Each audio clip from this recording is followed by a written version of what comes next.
അവളെ പോട്ടെ, അവളെ കിച്ചു, അവളെ പോട്ടെ. നിങ്ങൾ ടെൻഷനിലാണോ? നിങ്ങൾ സങ്കടത്തിലാണോ? ഞാൻ നിങ്ങൾക്ക് സജസ്റ്റ് ചെയ്യുന്നു ബിഗ് ബോസ് സീസൺ 7 ലൈവ് കാണണം. എന്റെ പൊന്നടാവേ, ചിരിച്ച് ചിരിച്ച് ചാകാനുള്ള വകുപ്പ് അതിന്റെ അകത്തുണ്ട്. ഇവരൊക്കെ വഴക്ക് കൂടുമ്പോഴും അടി കൂടുമ്പോഴും ഞാൻ ഇവിടെ നിന്ന് ചിരിക്കുകയാണ്. എന്ത് കോപ്രായോടാ കാണിക്കുന്നത്. പിന്നെ ഒറ്റയ്ക്ക് മാറി ഇരുന്നിട്ട് ചാറ്റാർജി ഇറക്കുന്നുണ്ടല്ലോ, ഒറ്റപ്പെട ചാറ്റാർജി. അമ്മയുടെ പൊന്നെ, അമ്മയുടെ തക്കോട്, അമ്മയുടെ പൊന്നി കിച്ചു, ഓഹോ എന്തൊക്കെയാണടാ വിളിച്ചു പറയുന്നത്. ഇതൊക്കെ കാണുമ്പോ ചിരിക്കാൻ പിന്നെ ഞാൻ എന്ത് ചെയ്യാനാണ്? അമ്മയുടെ പൊന്നെ, അമ്മയുടെ പൊന്നെ, അമ്മയുടെ പൊന്നെ. കിച്ചു എവിടെയാ താമസിച്ചോണ്ടിരുന്നത്? എവിടെയാ താമസിച്ചോണ്ടിരുന്നത്? രേണുസുതി ഷൂട്ടിലായിരുന്നല്ലോ. മക്കളെ നോക്കാൻ വീട്ടിൽ അച്ഛനും അമ്മയുമാണല്ലോ ഉള്ളത്. രേണുസുതി ഷൂട്ടിലാണല്ലോ. കിച്ചു എവിടെ താമസിച്ചത്? കിച്ചു എവിടെ താമസിച്ചത്? പറയൂ ഗൈസ്, നിങ്ങൾ പറയൂ ഗൈസ്. കിച്ചു കൊല്ലത്താണ് താമസിച്ചോണ്ടിരുന്നത്.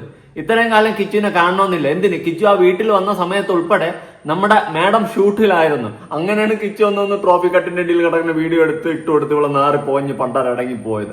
അതുകൊണ്ട് കൂടുതൽ വിളമ്പാൻ നിൽക്കരുത് കേട്ടോ. അമ്മയുടെ പൊന്നെ, അമ്മയുടെ ചക്കുടേ. ഇങ്ങനെ ഒരു സെന്റിമെന്റ് സാധനം ഇറക്കുന്ന ഒരു സാധനത്തിന് എന്റെ ജീവിതത്തിൽ ഞാൻ കണ്ടിട്ടില്ല. ആരടാ ഇതൊക്കെ പഠിപ്പിച്ചു കൊടുത്തു വിട്ടിട്ടുള്ളത്? യാത് മന്ദബുദ്ധികളാ ഇതൊക്കെ പഠിപ്പിച്ചു വിട്ടു കൊടുത്ത? ഞാൻ സീരിയസ്ലി പറയുക. അയ്യേ, ഇതൊക്കെ കണ്ടോണ്ടിരിക്കുന്ന ജനങ്ങൾ വിഡ്ഢികളല്ല. ഇവിടെ പുറത്ത് കിടന്ന് കാണിച്ചു കൂട്ടി എല്ലാ പേക്കൂത്തലും കണ്ട ജനങ്ങൾ തന്നെയാണ് വീണ്ടും ഇതൊക്കെ കണ്ടോണ്ടിരിക്കുന്നത്. പിന്നെ കുറച്ച് TV പ്രേക്ഷകർ അധികം കാണുന്നു. അവര് ചിലപ്പോ ഇതിലൊക്കെ വീഴും. അമ്മയുടെ പൊന്നെ, അമ്മയുടെ തക്കുടു അവരൊക്കെ എടുത്തു വെച്ചിട്ട് മക്കളെ ആ ഫോണൊക്കെ ഇങ്ങോട്ട് ഇട്, രേണു ഇന്നൊരു വോട്ടിട്ടോട് പാവം കൊച്ചുങ്ങളെ കാണാതിരുന്ന് കരയുക, അങ്ങ് നാക്കൂട് ഓട്ട് ആ സെറ്റപ്പിൽ വീഴും. അല്ലാണ്ട് നമ്മളെപ്പോലുള്ള ജനങ്ങള് വളരെ വ്യക്തമായിട്ട് അരച്ച് കലക്കി കുടിച്ചിട്ടാണ് ഇരിക്കുന്നത്. നമ്മുടെ പൊന്നെ, എന്റെ പൊന്നോ, ഇങ്ങനെ അഭിനയിക്കൂടാ നാട്ടുകാരെ മുന്നിലേക്ക്. ഇതൊക്കെ സമ്മതിക്കണം. വാസ്കാർ തന്നെ, വാസ്കാർ. അമ്മയുടെ പൊന്നെ എന്നിട്ട് ലുക്ക് നോക്കണം. ആ അമ്മയുടെ പൊന്നെ, ഓ അമേസിങ് എന്ന് പറഞ്ഞ അമ്മയുടെ പൊന്നെ എന്ന് പറഞ്ഞ് നിങ്ങൾ ശ്രദ്ധിച്ചു നോക്ക്. മുടിയൊക്കെ എടുത്ത് ഇങ്ങനെ ഇട്ടു, അമ്മയുടെ പൊന്നെ ഞാൻ കൊള്ളാല്ല, ഞാൻ ഗ്ലാമർ തന്നെ എന്നുള്ള രീതിയിൽ നോക്കുവാണ്. അഭിനയോടെ അഭിനയം. ഇതൊക്കെ ആരോട് പറയാം, ആര് കേൾക്കാൻ? കാണാം. അവിടെ നിന്ന് ആൽബം കാര്യങ്ങളൊക്കെ ചെയ്ത് എനിക്ക് ഒരു കുഴപ്പമില്ല. ആൽബമൊന്നും അറിയില്ല. അൺസൈക്രബിൾ. അവിടെ ആൽബം ഒക്കെ ചെയ്തുകൊണ്ട് നടന്നപ്പോ എനിക്കൊന്നും അറിയണ്ടായിരുന്നു. ഇവിടെ എനിക്ക് പറ്റുന്നില്ല. അമ്മയുടെ പൊന്നെ, അമ്മയുടെ തക്കുടുവേ. അയ്യോ, എന്തിനാണ് ഈ പൊറാട്ട നാടകം? അയ്യോ, രാവിലെ തന്നെ ചിരിപ്പിച്ച് കൊല്ലാൻ വേണ്ടിട്ട് ഓരോന്ന് അവിടെ കാണിക്കുന്ന കോപ്രായങ്ങൾ. പിന്നെ വേറൊരു കാര്യം ഞാൻ പൊതുവെ പറയാം കേട്ടോ. ബിഗ് ബോസ് ഹൗസിന്റെ അകത്ത് എല്ലാവരും അടി ഉണ്ടാക്കാൻ വേണ്ടിയിരിക്കുകയാണ്. ചുമ്മാ വട വട വട വട വട വട വട വട എല്ലാവരും പക്കായിട്ട് നിൽക്കുകയാണ്. എന്തെങ്കിലുമൊക്കെ ആയിട്ട് വഴക്കുകൾ ഉണ്ടാക്കാനും ചുമ്മാ തർക്കിക്കാൻ വേണ്ടിയിട്ട് എല്ലാവരും നിൽക്കുകയാണ്. കണ്ടന്റ് പുറത്തോട്ട് പോകാൻ വേണ്ടിയിട്ടുള്ള തത്രപ്പാടിലാണ്. വഴക്ക് നടന്നാലാണല്ലോ ക്യാമറയിൽ പിടിച്ചിട്ട് പുറത്തു പോകുന്നത്. അതിന് വേണ്ടിയിട്ടുള്ള നല്ല പെടാപ്പാട് എല്ലാവരും പെടുന്നുണ്ട്. എനിക്കത് കണ്ടിട്ട് ഒരു ആർട്ടിഫിഷ്യൽ ഫീലിങ്സ് ആണ് ഉണ്ടാവുന്നത് സത്യം പറഞ്ഞ സീരിയസ്ലി. ഈ അമ്മയുടെ പൊന്നു മുടി നേരെന്നല്ല ഓക്കെ എന്നുള്ള സെറ്റപ്പിൽ ഉൾപ്പെടെയുള്ള കാര്യങ്ങൾ അവിടെ നടക്കുകയാണ്. ചിരിക്കാണ്ട് എന്ത് പറയാനാ. ഇന്നലെ തന്നെ നിങ്ങൾ കണ്ടില്ലേ, നേരത്തെ നോമിനേഷനിൽ വരുമെന്ന് മുൻകൂട്ടി കണ്ടും കൊണ്ട് കുമ്പിടിയായിട്ട് നിന്നും കൊണ്ട് വീഡിയോ ഇട്ടിരിക്കുകയാണ്. എല്ലാവരും എനിക്ക് വോട്ട് ചെയ്യണം കേട്ടോ. സഹതാപത്തിന്റെ വോട്ടെങ്കിൽ വോട്ട്. എന്റെ സുധിച്ചേട്ടന് വേണ്ടി നിങ്ങൾ വോട്ട് ചെയ്യണം കേട്ടോ. എന്റെ സുധിച്ചേട്ടൻ, ഈ സുധിച്ചേട്ടന്റെ പേര് അതിന്റെ അകത്ത് ഇരുന്ന് രായ്ക്ക് രാമായണം പറയുന്നുണ്ട്. ഇത് കണ്ടാ തോന്നുന്നു സുധിച്ചേട്ടനും അതിന്റെ അകത്തുണ്ടെന്ന്. എന്റെ സുധിച്ചേട്ടാ എന്ന് വിളിച്ചുകൊണ്ട് കയറിയതുപോലെ അങ്ങേരും അതിന്റെ അകത്തുണ്ടെന്ന് തോന്നിപ്പോവും. ആ രീതിയിലൂടെ കാര്യങ്ങളൊക്കെ പോകുന്ന ചിരിക്കാനുള്ള വകുപ്പ്. രേണുസുതി എന്ന് പറഞ്ഞു കഴിഞ്ഞാൽ ഒരു കോമഡി പീസായി മാറിയിരിക്കുകയാണ് സുഹൃത്തുക്കളെ ബിഗ് ബോസ് 7 അകത്ത്. സത്യമുള്ള കാര്യം പറയാം. ഇന്നലെ മറ്റേ പോസ്റ്റ് ഇട്ടല്ലോ, കുമ്പിടി അടിച്ച പോസ്റ്റ്, എല്ലാവരും വോട്ട് ചെയ്യണേന്ന് പറഞ്ഞുകൊണ്ട്. ആ പോസ്റ്റിന് ദേ അച്ചുവിന്റെ പ്രതികരണം നമുക്കൊന്ന് കണ്ടുപോകാം. രേണുവിന്റെ PR വർക്ക് നടത്തുന്ന ഫേക്ക് ഐഡിയിലുള്ള പോസ്റ്റ് മുതലാളിച്ചികളെ നിങ്ങൾക്കാണ് ഇത്. അയ്യോ, പൊന്നും വില കൊടുത്ത് രേണുസുദിനെ ബിഗ് ബോസിലോട്ട് അങ്ങ് കൊത്തിക്കൊണ്ടുപോയത്ര. എങ്ങനെ എടുത്തോണ്ട് വരാൻ പറ്റില്ല, കാക്കയാണല്ലോ കൊത്തി എടുത്ത് കൊണ്ടുപോകാനായിട്ട് രേണുവിനെ. പൊന്നും വില. അവളാര്? ഈ സോഷ്യൽ മീഡിയയിൽ കിടന്നിട്ട് കുറച്ച് വയറ് കാണിച്ചിട്ട് പട്ടി ഷോ കാണിച്ചിട്ട് വിളിച്ച് നുണം പറഞ്ഞുകൊണ്ടിരിക്കുന്ന ഒരു വിവാദം ഉണ്ടാക്കിയ ഒരാള് സഹായിച്ചവരെ മറന്നുകൊണ്ട് അവർക്ക് നേരെ തിരിഞ്ഞ് കുറച്ച ഒരു, ഞാൻ പറയുന്നില്ല എന്റെ വായിന്ന്. ഞാൻ ഈ സാധനം ദേഹച്ചു ഇങ്ങനെ പറയുന്ന സമയത്ത് എന്റെ മനസ്സിലൂടെ ഓടിപ്പോയി എന്തെന്നറിയാമോ? വേറൊന്നുമില്ല, ലാലേട്ടൻ രേണുസുതി ആദ്യമായിട്ട് വെൽക്കം ചെയ്തിട്ട് അകത്തോട്ട് കയറ്റി വിടുമല്ലോ. ലാലേട്ടൻ വന്ന സമയത്ത് രേണുവിന്റെ അടുത്ത് പറയും വെൽക്കം, അപ്പൊ തിരിച്ച് രേണു വെൽക്കം, വരൂ ലാലേട്ടൻ വരൂ, എന്താ ലാലേട്ടൻ ഇവിടെ എന്താ എന്നുള്ള രീതിയിൽ അവളും തിരിച്ച് വെൽക്കം പറഞ്ഞ് നിൽക്കുകയാണ്. എയർ ഹോസ്റ്റസ് ആയിട്ടൊക്കെ വർക്ക് ചെയ്ത ആളാണ്, എവിടെ എന്ത് പറയണമെന്ന് പോലും അറിയത്തില്ല. പോട്ട്, ഇനിയിപ്പോ വിവരമില്ലായ്മ എന്തെങ്കിലും അതിനെ പറഞ്ഞ് കുറച്ച് കാണാം, അത് വിട്. ഇനി നമുക്ക് നേരെ വിഷയത്തിലോട്ട് ദേച്ചു ഇവളെ കുറിച്ചിട്ട് കുറെ സംഭവങ്ങൾ ഇങ്ങനെ പറയുന്നുണ്ടല്ലോ, നന്ദി കേട് കാണിച്ചത് അങ്ങനെ ഇങ്ങനെ കുറെ സംഭവം പുകഴ്ത്തി പറയുന്നത് പോലെ പറയുന്നുണ്ടല്ലോ. ലാലേട്ടൻ അന്ന് കയറിയ സമയത്തും ഇതുപോലെ രേണുവിനെ ഒന്ന് അഭിസംബോധന ചെയ്ത് അകത്തോട്ട് കയറ്റി വിട്ടിരുന്നെങ്കിൽ ഇതേ ഡയലോഗിൽ സെറ്റ് ആയിരിക്കുമായിരുന്നല്ലേ. സത്യം പറഞ്ഞ ഇങ്ങനെയാണ് പറഞ്ഞ് കയറ്റി വിടേണ്ടത്. പോട്ടെ, ഇനിയിപ്പൊ കിട്ടിയത് കൊണ്ട് പോ. എന്നിട്ട് അകത്ത് കയറിയിട്ട് എന്റെ സുധിച്ചേട്ടാ ഞാൻ എത്തി, എന്റെ സുധിച്ചേട്ടൻ ഇതിന്റെ മുകളിലുണ്ടായിരുന്നല്ലേ, എന്റെ സുധിച്ചേട്ടൻ.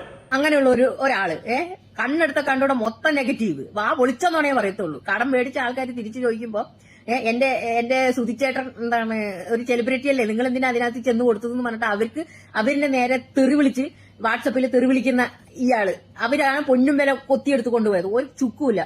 ബിഗ് ബോസ് പോയ ഒരു വ്യക്തിയാണ് ഞാനും. എത്രയൊക്കെ കിട്ടിക്കാണും എത്രയൊക്കെ കിട്ടുന്നുണ്ടെന്നുള്ള വളരെ വ്യക്തമായിട്ട് അറിയാം, മനസ്സിലായി. അപ്പൊ തള്ളുമ്പോ മയത്തിൽ തള്ളും. 50,000 രൂപ രേണുസുതിയുടെ പെർ ഡേ. അത് മാത്രല്ല, ഇവളുടെ PR ടീമിന് വിവരവും ബോധം പൊക്കണമൊന്നുമില്ല. കഴിഞ്ഞ പ്രാവശ്യം ഒരുത്തനെ പൊക്കി അടിച്ച ടീംസ് തന്നെ അത് തന്നെയാണ് ഈ വിവരമില്ലായ്മ കാണിക്കുന്നതെന്നാണ് ഞാൻ മനസ്സിലാക്കുന്നത്. ഒറ്റ കാര്യം ചിന്തിച്ചു നോക്കുക, 50,000 രൂപ വെച്ച് ഇവക്ക് കൊടുക്കുന്നു. എന്ത് ഉദ്ദേശത്തിലാണ് ഈ കിഴങ്ങന്മാര് പടച്ചു വിട്ടതെന്നാണ് ഞാൻ ആലോചിക്കുന്നത് കേട്ടോ. എനിക്ക് മനസ്സിലാവുന്നില്ല എന്തുദ്ദേശത്തിലാണ് ഇവക്ക് ഡെയിലി 50,000 രൂപ കൊടുക്കണമെന്ന് പറഞ്ഞതെന്ന്. ഒരു പിടിയും കിട്ടുന്നില്ല. എന്തായാലും കൊള്ളാം, 5,000 രൂപയാണ് കൊടുക്കുന്നതെന്നാണ് നമ്മൾ അറിഞ്ഞിട്ടുള്ളത്. അതുകൊണ്ട് ചുമ്മാ തള്ളി മറിക്കാതെ PR ടീം. പിന്നെ കുറെ പേര് ചിലപ്പോൾ വന്ന് പറയും, എടാ ഞങ്ങൾ PR ഒന്നുമല്ല, ഞങ്ങൾ ജെന്യൂനായിട്ട് രേണുവിനെ സപ്പോർട്ട് ചെയ്യുന്നതാണെന്ന് ചിലവർ പറയുന്നുണ്ട് കമന്റ് ബോക്സിൽ. ഓക്കെ, അല്ലെന്നൊന്നും പറയുന്നില്ല. ഈ PR ടീമിന് പുറമെ കുറെ വിവരം ബോധമില്ലാത്ത കുറെ എണ്ണം ഉണ്ട് ഇവിടെ സപ്പോർട്ട് ചെയ്ത് നടക്കുന്നത്. അതില്ലെന്നൊന്നും ഞാൻ പറയുന്നില്ല, അതുള്ളതാണ്. അതിന്റെ കൂടെ ഏറ്റവും ബൂസ്റ്റപ്പ് കൊടുക്കുന്ന PR ടീം തന്നെയാണ് കേട്ടോ. ഇപ്പൊ കാര്യങ്ങളൊക്കെ കത്തി കാണുമല്ലോ. എനിക്ക് കൃത്യമായിട്ടുള്ള അറിവ് എനിക്ക് കിട്ടിയിട്ടുണ്ട്. എന്നെ കൊണ്ട് പാടിക്കരുത് കേട്ടാ. പാടി അങ്ങ് നാറ് പോസ്റ്റ് മുതലാളികളെ. തള്ളു എന്നെ തള്ളനി. ഞാൻ എന്തായാലും കപ്പ് കൊണ്ട് വരില്ല. തിരിച്ചു വരുന്ന സമയത്ത് ഇനി പുറത്ത് വല്ല ഇന്റർവ്യൂ അല്ലെങ്കിൽ വേറെ എന്തെങ്കിലോ അല്ലെങ്കിൽ വേറൊരു സിനിമ ഉണ്ടെന്നുണ്ടെങ്കിൽ പറയാലോ, അയ്യോ എനിക്ക് ഒരു ദിവസം 50,000 രൂപ കിട്ടിയത്, അതുകൊണ്ട് നിങ്ങൾ അതിന്റെ പകുതിയെങ്കിലും എനിക്ക് തരാമെന്ന് പറഞ്ഞിട്ട് വിലപേശാലോ. കാശിനാക്കറാന്നുള്ള സാധനമാണ് ഈ രേണു എന്നുള്ളത് വളരെ വ്യക്തമായിട്ട് നമ്മൾ മനസ്സിലാക്കിയതാണ്. വേറൊന്നും മനസ്സിലാക്കാനില്ല. അപ്പൊ അതുകൊണ്ട് വേഷം കെട്ടും കള്ളത്തരവും വേണ്ട. ഉള്ളത് പാടിയാൽ മതി. സത്യസന്ധമായിട്ട് ഉളുപ്പ് എന്ന് പറയുന്ന സാധനം ഉണ്ടെങ്കിൽ അവർക്ക് എത്ര സാലറി ഉണ്ട് എന്നുള്ളത് കറക്റ്റ് ആയിട്ട് നിങ്ങൾക്ക് പഠിച്ചുവിടാൻ പറ്റുമോ? നാളെ നാറും. ഞാനാ പറയുന്നത്. ഒരപ്പന് പറഞ്ഞ പോസ്റ്റ് മുതലാളി നിനക്ക് പറ്റുമോ? ഉള്ളത് പാടണം. ഉള്ളത് പറയില്ല. രേണു ചേച്ചി ഊര് ബാക്കിയെല്ലാം തൈരെന്ന് പറഞ്ഞുകൊണ്ടല്ലേ നിൽക്കുന്ന PR ടീമും കുറെ അന്തം ഫാൻസുകൾ, അല്ലാണ്ട് വേറെ ഒന്നുമില്ല. അത് വാസ്തവമായിട്ട് നമുക്ക് അറിയാവുന്ന ഒരു കാര്യം തന്നെയാണ്. ഇനി രാവിലെ വേറൊരു സംഭവം നടന്നിട്ടുണ്ടായിരുന്നു അവിടെ, അനീഷുമായിട്ടുള്ള ഒരു വാക്ക് തർക്കം. എന്തുവാടേ ഇത്? മറ്റേ ടാർസ വള്ളിയിൽ തൂങ്ങിപ്പോകുന്ന സൗണ്ടും വിളിച്ച് എന്തൊക്കെയോ കിടന്ന് കുരയ്ക്കുന്നുണ്ട്. പട്ടി കുരച്ച് ഉറങ്ങി എണീറ്റ് എന്തൊക്കെയോ പറയുന്നുണ്ട്. അനീഷ് എന്തായാലും പറഞ്ഞതെന്ന് വെച്ച് കഴിഞ്ഞാൽ, നീ ഉറങ്ങിക്കഴിഞ്ഞാൽ മേ ബി നീ ഉറങ്ങി അല്ലെങ്കിൽ കണ്ണടച്ചിരുന്ന് പട്ടി കുറച്ച് കഴിഞ്ഞാൽ അവർക്ക് അവരുടെ ലക്ഷറി പോയിന്റിനെ ഉൾപ്പെടെ ബാധിക്കുന്ന ന്യായമായിട്ടുള്ള കാര്യമാണ് പറഞ്ഞിട്ടുള്ളത്. അതിന് പോലും മനസ്സിലാക്കാനില്ലാത്ത വിവരവും ബോധവും ഇല്ലാതെ എന്തൊക്കെയോ കിടന്ന് പറയുന്നുണ്ട്. മേ ബി അനീഷിന് കുറച്ച് ഹേറ്റ് കൂടുതലാണ് മൊത്തത്തിൽ ആ ഹൗസിന്റെ അകത്ത്.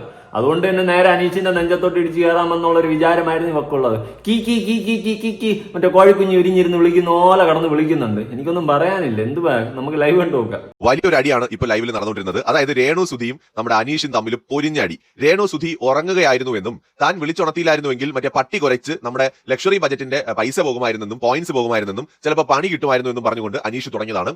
എന്റെ പൊന്നു, അങ്ങോട്ടും ഇങ്ങോട്ടും ചില്ല്. രേണു സുധി അനീഷിനെ സത്യം പറഞ്ഞാൽ അടിച്ചു ഒതുക്കണമെന്ന് അവർക്കുണ്ട്. അവര് അടിച്ചനെ ഈ ഒരു നിമിഷം കഴിഞ്ഞെങ്കിൽ ചിലപ്പോൾ രേണു സുധി അടിക്കുമായിരുന്നു. അത്ര കലിപ്പായിരുന്നു. ലൈവ് കണ്ടവർക്കറിയാം അനീഷിന്റെ അടുത്ത് എന്നാ ഒരു കലിയാന്നറിയോ. ഒരു രക്ഷയില്ലാത്ത കലിയാണ് രേണുവിന്. കാരണം അനീഷ് അറിയാലോ, അനീഷ് ചൊറിഞ്ഞ് പുറകെ പോവാണ്. പട്ടി കുരച്ചില്ലല്ലോ, കുരയ്ക്കാതെ ഇയാൾ എന്തിനാണ് ഇങ്ങനെ കടന്ന് പറയുന്നത് എന്നാണ് രേണു സുധി ചോദിക്കുന്നത്. താൻ പോടോ, താൻ വൃത്തികെട്ടവനെ, മറ്റവനെ, മറിച്ചവനെ, എക്സെട്രാ എന്തൊക്കെയോ രേണു പറയുന്നുണ്ട്. നീയെന്നും മറ്റവളെന്നും മറിച്ചവളെന്നൊക്കെ വിളിച്ച് തന്നെയാണ് അനീഷ് സംസാരിക്കുന്നത്. അങ്ങനെ ഇന്ന് അനീഷും രേണു സുധി തമ്മിൽ ലൈവിൽ ഒരു 1.5 ഫൈറ്റ് നടന്നിട്ടുണ്ട്. രേണു സുധി അത്യാവശ്യം ഡോമിനേറ്റ് ചെയ്ത് നിൽക്കുന്നതാണ് ഫൈറ്റിൽ കാണുന്നത്. അതായത് അനീഷിനേക്കാൾ വോയിസ് റൈസ് ചെയ്തിട്ടുണ്ട് രേണു സുധി. അതിലെ ന്യായങ്ങളെ കുറിച്ച് ഞാൻ പറയുന്നില്ല, കാരണം ഉറങ്ങിപ്പോയാൽ പോയിന്റ് നഷ്ടപ്പെടും. പക്ഷേ അനീഷിന്റെ ഒരു ചൊറിച്ചിൽ ക്യാരക്ടർ എല്ലാവർക്കും അറിയാലോ. രേണു അതുപോലെ തന്നെ കിട്ടിയ ഓപ്പർച്യൂണിറ്റി നല്ലപോലെ യൂസ് ചെയ്തിട്ടുണ്ട്. ഇവിടെ അനീഷ് ഒരു ചൊറിച്ചിൽ ക്യാരക്ടർ തന്നെയാണ്, ഇല്ലെന്നൊന്നും ഞാൻ പറയുന്നില്ല. പക്ഷെ അവനൊരു ക്യാപ്റ്റൻ ആണ്. ഇവിടെ രേണു കടന്ന് ഉറങ്ങി പട്ടി കുറച്ചതിന് ശേഷം അവൻ എന്തെങ്കിലും പറഞ്ഞിട്ട് വലിയ കാര്യം ഉണ്ടായില്ല. ലക്ഷറി പോയിന്റ് നഷ്ടപ്പെടും. അതിന് മുന്നേ അവൻ പറഞ്ഞതാണ് ന്യായമായിട്ടാണ് എനിക്ക് തോന്നുന്നത്. അല്ലെ, നിങ്ങൾ എന്നെ ഒന്ന് ചിന്തിച്ചു നോക്ക്. ഉറങ്ങി നിങ്ങൾ പോയിന്റ് നഷ്ടപ്പെടുത്തുന്നതിനേക്കാളും നേരത്തെ മുൻകൂട്ടി പറയുന്നതല്ല നല്ലത്. കിടന്നുറങ്ങല്ലടേ പോയിന്റ് പോടെ എന്ന് പറയുന്നതിൽ ഒരു തെറ്റും എനിക്ക് തോന്നിയില്ല. പിന്നെ അവന്റെ ചൊറിച്ചിൽ ക്യാരക്ടർ വെച്ചിട്ട് അവൻ ആ ഒരു ചൊറിയും ഇല്ലെന്നൊന്നും പറയുന്നില്ല. പക്ഷെ ഓൾറെഡി അനീഷിന് നെഗറ്റീവ് ഹൗസിന്റെ അകത്തുള്ളത് കൊണ്ട് തന്നെ ഇവള് കയറി അങ്ങോട്ട് അവനെ പറയുമ്പോൾ ബാക്കി എല്ലാവരും കൂടി കൂടെ നിൽക്കും എന്നുള്ളൊരു ധാരണ മേ ബി ഉണ്ടാവും. നല്ല പഠിച്ച ബ്രെയിനാ, അതുകൊണ്ട് അറിയാം ഏതൊക്കെ രീതിയിൽ എവിടെയൊക്കെ എന്തൊക്കെ സെന്റിമെന്റ് ഇറക്കണമെന്നും എന്തൊക്കെ ചെയ്യണമെന്നും എന്തൊക്കെ പറയണമെന്നും. സുധിച്ചേട്ടൻ ഭർത്താവില്ലാത്ത ഒരു സ്ത്രീയുടെ വില അയ്യോ സുധിച്ചേട്ടൻ ഉണ്ടായിരുന്നപ്പോ എനിക്ക് അത്ര ഇതില്ലായിരുന്നു. വിളിച്ചു കഴിഞ്ഞാലും വാവക്കുട്ട എനിക്ക് അറിയാതെ വാവക്കുട്ടിന്റെ ചരിത്രമൊക്കെ മൊത്തം. അതുകൊണ്ട് പറയിപ്പിക്കരുത്, ദൈവം ഇങ്ങനെ വന്നിട്ട് തള്ളരുത്. മര്യാദയ്ക്ക് വായ അടച്ചിരുന്ന് കഴിഞ്ഞാൽ നമ്മളും വായ അടച്ചിരിക്കും. ചുമ്മാ വന്നിട്ട് തള്ളുമ്പോഴാണ് ചൊറിഞ്ഞ് പൊരിഞ്ഞ് കയറിയിട്ട് ഓരോന്ന് വിളിച്ച് പറയുന്നത്. മിണ്ടായിരിക്കും. അതുകൊണ്ട് ലൈവിൽ ഇനി നടന്നിട്ടുള്ള അടി കണ്ടു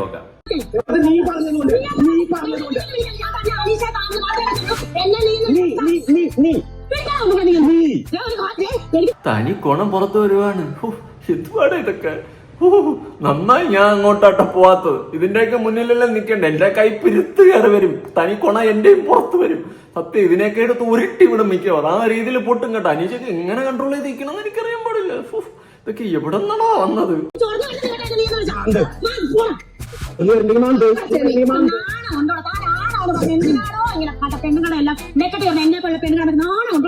അതെന്താ തന്നെ പോലുള്ള പെണ്ണുങ്ങള്? അതെന്താ തന്നെ പോലുള്ള പെണ്ണുങ്ങള്? സഹതാപം വീണ്ടും ഇറക്കണ victim card, ration card, ATM card, എല്ലാ കാർഡും കയ്യിലുണ്ടല്ലോ. എടുത്തു വെച്ചോ, ആവശ്യം വരും. എല്ലാം ഇറക്കണം കേട്ടോ. കൊണ്ടുവന്ന് ഒരു കാർഡും ഇറക്കാതെ പോലെ പഠിപ്പിച്ച് വിട്ട കാർഡുകൾ എല്ലാം ഇറക്കിയിട്ട് വേണം പോവാൻ. കൊള്ളാം. രേണു അനീഷും തമ്മിൽ നടന്ന ഫൈറ്റിന്റെ ഇടയിൽ അനീഷ് രേണുവിനെ നീ എന്ന് വിളിക്കുന്നുണ്ട്. അപ്പോൾ അനീഷിനോട് രേണു പറയുന്നുണ്ട് എന്നെ നീ എന്ന് വിളിക്കരുത്. അപ്പോൾ വീണ്ടും അനീഷ് നീ സത്യം പറഞ്ഞാൽ ഞാൻ വിചാരിച്ച അടിച്ചനെന്ന്. രേണു കൈയൊക്കെ പൊക്കുന്നുണ്ട് അടിക്കാൻ വേണ്ടിയിട്ട്. എങ്ങനെയൊക്കെയോ കൈയൊക്കെ കൺട്രോൾ ചെയ്തിട്ട് രേണു പോയിട്ട് ഇരിക്കുന്നുണ്ട്. രേണു പറയുന്നുണ്ട് എന്റെ പേര് രേണു സുധി എന്നാണ്, അല്ലെങ്കിൽ എന്നെ രേണു എന്ന് വിളിച്ചാൽ എന്റെ മൈക്കിൽ എഴുതി വെച്ചിട്ടുണ്ട്. ആ പേര് മൈക്കിന്റെ കൂടെ എഴുതി വെച്ചിട്ടുണ്ട്. അപ്പോൾ ഉടനെ അനീഷ് ചോദിക്കുന്നുണ്ട് രേണു സുധി, അതിന് സുധി ആരാണ് സുധി? എനിക്ക് ചൊറിഞ്ഞ് വരുന്നുണ്ടോ? നീ മരിച്ചവരെ കുറിച്ച് പറഞ്ഞുകൊണ്ടല്ലോ എന്ന് പറഞ്ഞ് ചാടി ഒരു ഇടിക്കലായിരുന്നു കേട്ടോ. അവിടെ ഇരുന്ന് എല്ലാവരും വിചാരിച്ചു മിക്കവാറും രേണു പോയി ഒന്നുമില്ലെങ്കിൽ ഒരു ഇടിയെങ്കിലും കൊടുത്തിട്ട് വരും. നമ്മാതിരി പോക്കാണ് പോയത്. പക്ഷേ നടന്നില്ല. പക്ഷേ സുധിയുടെ പേര് വലിച്ചിട്ട് എല്ലാവരും ഇടപെട്ടിട്ട് പറഞ്ഞു അനീഷിന്റെ അടുത്ത് ആവശ്യമില്ലാതെ പറയരുത്. അപ്പോൾ ഉടനെ അനീഷ് എനിക്കറിയില്ല, ഇവരാരാണ്, അവരുടെ പേരെന്താണെന്ന് എനിക്കറിയില്ല, പേരിന്റെ കൂടെയുള്ള പേരാണെന്ന് എനിക്ക് അറിഞ്ഞൂടാ. അതുകൊണ്ടാണ് ഞാൻ ചോദിച്ചത്. അനീഷ് ഫുൾ പ്രിപ്പയർ ആണ്. പല തവണയാണ് രേണു അടിക്കാൻ വേണ്ടി കൈ ഓങ്ങിയത് അനീഷിനെ. മിക്കവാറും എനിക്ക് തോന്നുന്നു രേണു അനീഷിനെ അടിച്ചിട്ട് ഇറങ്ങി പോകുന്നതാണ് എനിക്ക് തോന്നുന്നത്. കാരണം അനീഷിന്റെ ചൊറിച്ചിൽ അമാതിരിയാണ്. രേണു പെട്ടെന്ന് വയലന്റ് ആവുന്നുണ്ട്. അത് വെറും ഡ്രാമയായിട്ട് എനിക്ക് തോന്നുന്നില്ല. സീരിയസ് ആയിട്ട് തന്നെ രേണുവിന്റെ കൺട്രോൾ പോകുന്നുണ്ട്. തനിക്കൊന്നും പുറത്തു വരും, അതുള്ള കാര്യമാണ്. സുധിച്ചേട്ടന്റെ പേര് പറഞ്ഞ മങ്ങ് ഇത്രയും കയറി പൊള്ളേണ്ട കാര്യമൊന്നുമില്ല. സുധിച്ചേട്ടനായിട്ടുള്ള ഒരു കണക്ഷനൊക്കെ നമുക്ക് നല്ലപോലെ അറിയാം. അതുകൊണ്ട് ഇനി കൂടുതൽ അങ്ങോട്ട് കയറി വിളമ്പാൻ നിൽക്കില്ല. സുധിച്ചേട്ടനെ പറഞ്ഞു ഞങ്ങൾ അടിക്കാൻ ഇറങ്ങണം. എന്തിനാടാ ഈ നാടകമൊക്കെ? ആരുടെ മുന്നിലൂടെ അഭിനയിച്ച് കാണിക്കുന്നത് ഇതൊക്കെ? അഭിനയ കുലപതി തന്നെ, അഭിനയ ചിങ്കൻ തന്നെ. എന്തായാലും കൊള്ളാം, നമുക്ക് നോക്കാം ഏതുവരെയൊക്കെ പോകുന്നത്. തനിക്കൊണങ്ങളൊക്കെ ഇതിനു മുമ്പ് എക്സ്പോസ് ആയി തുടങ്ങിയിരിക്കുകയാണ്. രാവിലെ തന്നെ നാടകത്തിലൂടെയാണ് സ്റ്റാർട്ട് ചെയ്യുന്നത്. എന്റെ കിച്ചു എന്നൊക്കെ പറഞ്ഞുകൊണ്ട് വിളിച്ച് തുടങ്ങിയിട്ടുണ്ട്. അവിടെ നിന്ന് സ്റ്റാർട്ടിങ് ആണ്. അല്ലാണ്ട് ഗെയിം കളിക്കുക അങ്ങനത്തെ ഒരു ക്വാളിറ്റി ഞാൻ അവിടെ കാണുന്നില്ല. ഇതുപോലെ എന്തെങ്കിലും കച്ചറ പരിപാടി വരുമ്പോൾ അതിന്റെ ഇടയൊക്കെ ഇറക്കി കീ എന്ന് വിളിക്കാൻ മാത്രം അറിയാം. അല്ലാണ്ട് എന്ത് തേങ്ങ അറിയാം. എന്തിനാണ് അതിന്റെ അകത്ത് നിർത്തിയിരിക്കുന്നതെന്ന് പോലും എനിക്ക് ഇതുവരെ പിടികിട്ടിട്ടില്ല. അപ്പോഴും കുറെ പേർക്കൊന്നും നീ പേഴ്സണൽ ഗ്രഡ്ജ് വെച്ച് സംസാരിക്കുകയല്ലടാ, ദേഷ്യം വെച്ച് സംസാരിക്കുകയല്ലടാ. അല്ല, നിങ്ങൾ തന്നെ ചൂണ്ടിക്കാണിച്ച് പറ ഒരു ക്വാളിറ്റി. ഇന്ന് അടുത്ത വീഡിയോയിൽ ഞാൻ ആ ക്വാളിറ്റി ചൂണ്ടിക്കാണിച്ച് പറയാം. ഒറ്റ ക്വാളിറ്റി പറയാം. സത്യസന്ധമായിട്ട് ഒരു ക്വാളിറ്റി ചൂണ്ടിക്കാണിച്ചിട്ട് എടാ അതുല നീ ഇത് കണ്ടില്ലേ, ഇതെന്താടാ നീ പറയാത്ത എന്ന് പറഞ്ഞ് നല്ലൊരു ക്വാളിറ്റി കാണിച്ച ഞാൻ പറയാതെ. അല്ലാണ്ട് എനിക്കൊന്നും നല്ലത് കാണാൻ പറ്റുന്നില്ല അതിന്റെ അകത്ത് കേട്ടോ. അതുകൊണ്ട് അകത്തും കണ്ടിട്ടില്ല, പുറത്തു നിന്ന സമയത്ത് നല്ല ക്വാളിറ്റി ചൂണ്ടിക്കാണിക്കാനേ ഇല്ല. അതുകൊണ്ടാണ് പറയാത്ത. വേറെ ഒന്നും വിചാരിക്കരുത്. പേഴ്സണൽ ഗ്രഡ്ജ് തീർക്കണ്, നീ ഹെറ്ററാണ് എന്നൊന്നും പറഞ്ഞിട്ട് കാര്യമില്ലടാ. ആര് നാറിയ പരിപാടി കാണിച്ചു കഴിഞ്ഞാൽ ഞാൻ പറയാം. ആദ്യത്തെ ദിവസം തന്നെ ഈ അനീഷ് കന്നന്തിരിവുകൾ കാണിച്ചപ്പോൾ എന്ത് ഊളയടാ മൊണ്ണയടാന്ന് പറഞ്ഞുകൊണ്ട് വിളിച്ചുകൊണ്ടാണ് ഞാൻ അവനെ പറ്റി വീഡിയോ സംസാരിച്ചിട്ടുള്ളത്. അതുകൊണ്ട് പറഞ്ഞതേ ഉള്ളൂ. എന്തായാലും ഞാൻ ആര് നാറിയ പരിപാടി കാണിച്ചു കഴിഞ്ഞാൽ ഞാൻ വലിച്ചു ഒട്ടിക്കുക. അത് വേറെ സത്യം. അതെന്റെ ഒരു രീതിയാണെന്ന് അങ്ങ് കൂട്ടിക്കുക. പുതിയ വീഡിയോ ഇടണം.